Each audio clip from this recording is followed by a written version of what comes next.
Čaute ľudia, vítajte pri ďalšom vlogu. Keďže je slnečno, tak som sa rozhodol, že sa dneska trošku zoberiem na takú prechádzku. Ako môžete vidieť, Oskar svieti o 100 dušu, čo som strašne rád, že konečne je slnko. A dneska tu nie som sám.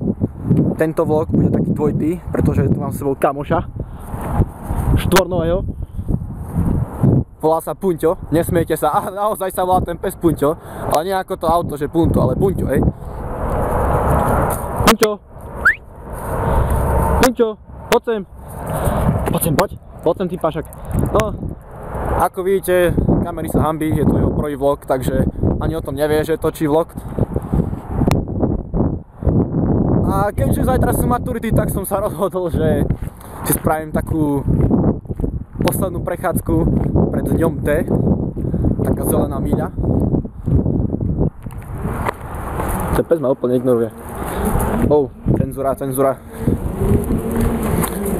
Tu je teraz ozvena. Čakajte. Oh! Pozdrav do kamery, no tak poď sem, pašak. Hop. Čo ty, pašak? Pozdrav do kamery. Nazďo! Námbí sa. Dúfam, že to nebudú žiadne psy, lebo takto trhačky to nechce mať. No a keďže je zajtra deň D, tak sa musím proste vyvetrať, lebo psychicky to nezvládam. Ale čo sa deje pre Boha? To je nejaké rozrité všade.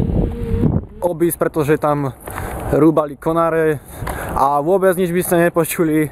A ešte k tomu som musel môjho 4x4 kamaráta pripútať, lebo tam bolo veľa psov, lebo je to aj veľa rybarov. Takže tu už je kľud, našťastie. A čo som vám chcel povedať? V sobotu, keď boli voľby, tak som vozil pizzu a išiel z také dedinky, že Drážkovce. Idem 75, hej. A vy mi netvrďte, že chodíte 50 na 50, to by ste boli blázni. Proste som sa ponáhľal, bolo strašne veľa, tá vlastne komisia, čo tam bola. Tak oni si objednali strašne veľa pizz.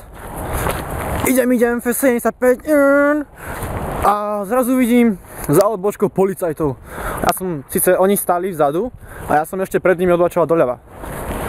Ako som odbačal, pozriem sa na nich a oni sa pohli tiež. Vrajím si, sakra. A to nemôžu ísť za mnou, som si povedal, lebo predo mnou bolo ešte jedno auto.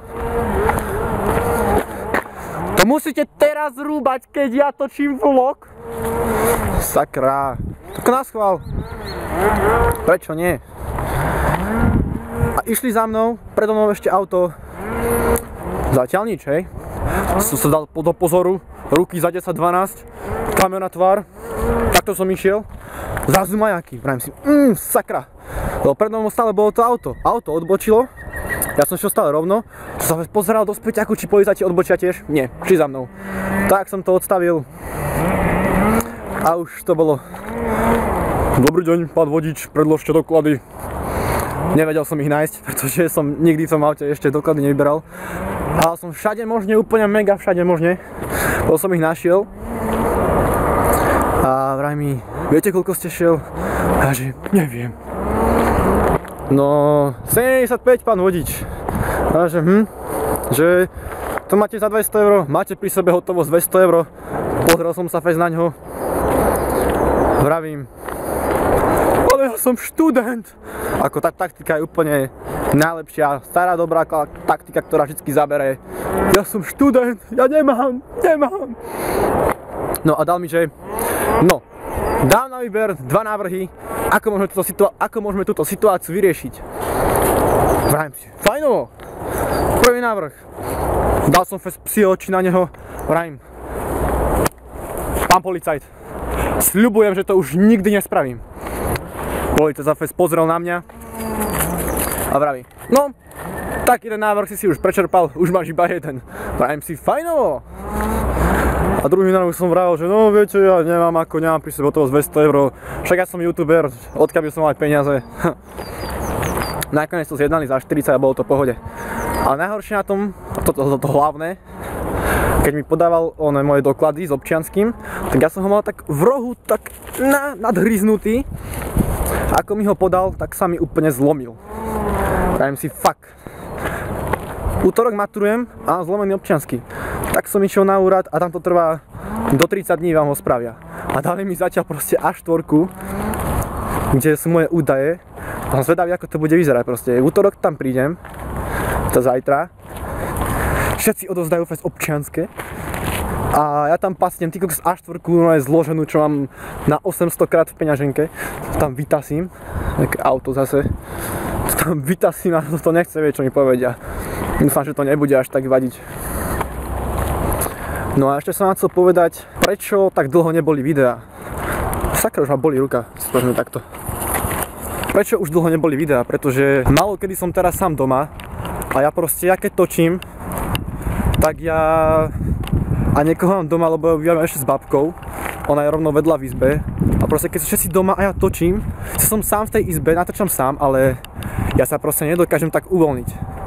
Keď si pozriete Until Dawn 6. a 7. diel, to som bol sám doma, tam som bol mega uvoľnený, proste to bol super diel, som si ho strašne vychutnal a Layers of Fear a takéto to boli všetci doma proste a není to ono. Proste podvedomky vravíte si, tu máte taký blok proste, nechcem robiť sa idiot, tak mám niekoho doma. Proste ja, keď niekedy ide aj mama, ty kokos vedľa dverí von, hrajem si sakra. Ako super. A ešte inak, počkaj, tam je slnko. 12.3. včera som mal 20 rokov. Počkaj, nie včera. To bolo, čo je dneska? Dneska je pondelok. Tak pred 2 dňami som mal 20 rokov! Wow! Opustil som nasť zónu, už nebude žiadne, koľko máš rokov? 16, 17, 18, 19, mám 20. Úplne som, za pocit. Úplne žiadny, proste. Nevidím tú zmenu. Akože mám cať. Koľko máš rokov? 20. Ste úplne sen. Strašne som rád. Puntík, ale už by si mohol akože aj ty niečo povedal tejto kamery, čo? Haló? Kolega? Ty si úplne nudný. S tebou točiť vlogy, to je ako za trest. Máme obľúbený flake, ale vybíja sa mi batéria, takže to je tak naozaj narýchlo. Chcem sa to ukázať, ako tu vyzerá, to už je krásne. A má asi tak 10 sekúnd, takže dúfam, že sa tento vlog páčil. A ak som niečo zabudol, tak dotočím potom. A ak sa vám páči, hoďte like, ak chcete viac takýchto vlogov aj s mojim 4x4 kolegom. Takže ináč Layers of Fear, nejako 20 lajkov chýba, by bol 4. diel, dúfam, že to stihnete nazbierať, lebo chcem 4. diel aj ja, takže snažte sa. A ak som to video, už som to hovoril, ak som to video páčilo, hoďte like, s tým vás otrahujem každé video.